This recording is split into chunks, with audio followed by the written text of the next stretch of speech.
ঘুঘু পাখির ডাক শুনলে মনটা কেমন উদাস হয়ে যায়, কিন্তু ঘুঘু পাখি যদি বাড়িতে বাসা করে তাহলে কি হবে? এমন গাছপালা ভ্যানিশ হয়ে যাচ্ছে, পাখিও ভ্যানিশ হয়ে যাচ্ছে, সমস্ত কিছু ভ্যানিশ হয়ে যাচ্ছে।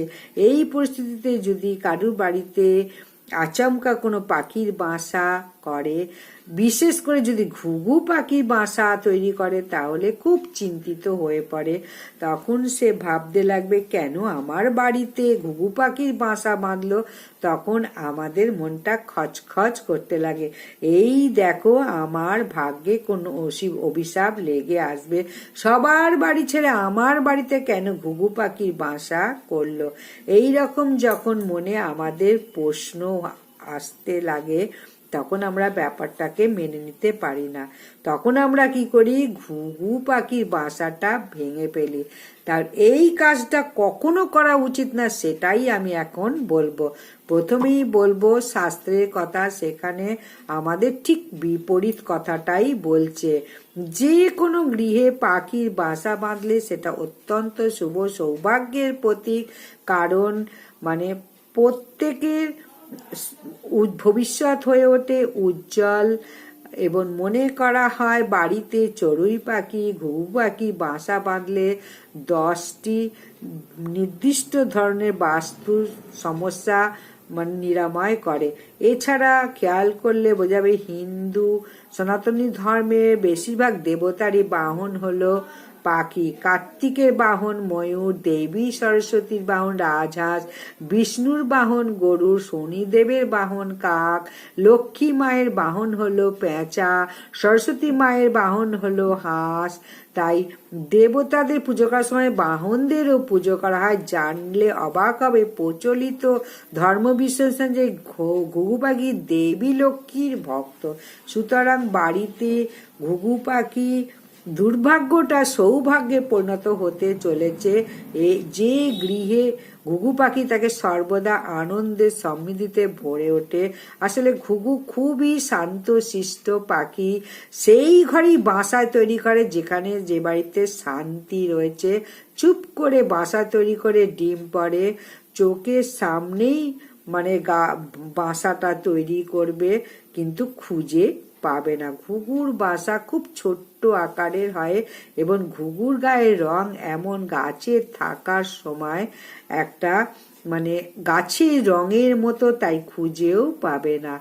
তাই আমরা আমাদের জীবনে কোনো স্বাস্থ্য শিষ্ট ভদ্রলোক চাঞ্চল্যকর যখন প্রকাশ পায়, তখন আমরা পুরুষত্বটা টেনে ফেলি। চোখের সামনে দেখতে পাই যে শান্তশিষ্ট ভদ্রলোক চট করে ঘুঘুর মতো হয়ে গেল। বিজ্ঞান আবার অনেকে বলে যে বিজ্ঞানের সব থেকে ভালো অবদান যদি থাকে, সেটা হলো এই পৃথিবীতে সকলের প্রয়োজন রয়েছে। বাস্তুতন্ত্র বজায় রাখতে হলে একটি ঘুঘু যেমন পরিবেশে থাকার প্রয়োজন, সেরকম একটা শকুনেরও থাকা প্রয়োজন।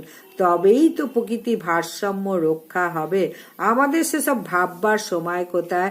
সুতরাং একটি ঘুঘুর পাখা ভেঙে দিলে মহাভারত অশুদ্ধ হবে না, এই ভেবে আমরা ভেঙে দিই। সুতরাং কোনো দিন ঘুঘু পাখি বাড়িতে বাসা বাঁধার চেষ্টা করছে, তখন তাকে তাড়িয়েও দেবে না, বাসা ধ্বংসও করবে না, বরং প্রতিদিন শস্য দানা দাও, পানীয় জল দাও। ঘুঘু বাড়িতে আসলে কোনো অভাব থাকবে না। বাড়িতে যদি শান্তি না থাকতো, তাহলে কি বাসা বাঁধত? ঘুঘু নিজেই শান্তি পছন্দ করে। তাই যার তার কথায় নিরীহ প্রাণীর সংসার ভেঙে দেবে না। সংসার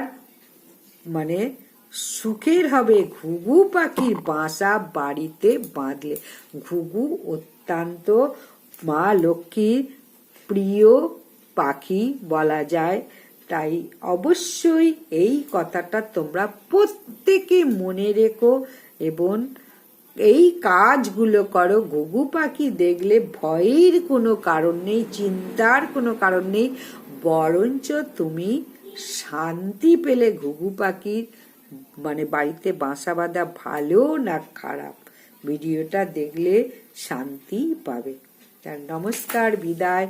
যদি ভালো লাগে অবশ্যই বেশি বেশি করে একটু শেয়ার করে দাও, সবাই জানুক ঘুঘু পাখি বাড়িতে থাকলে কি হয়।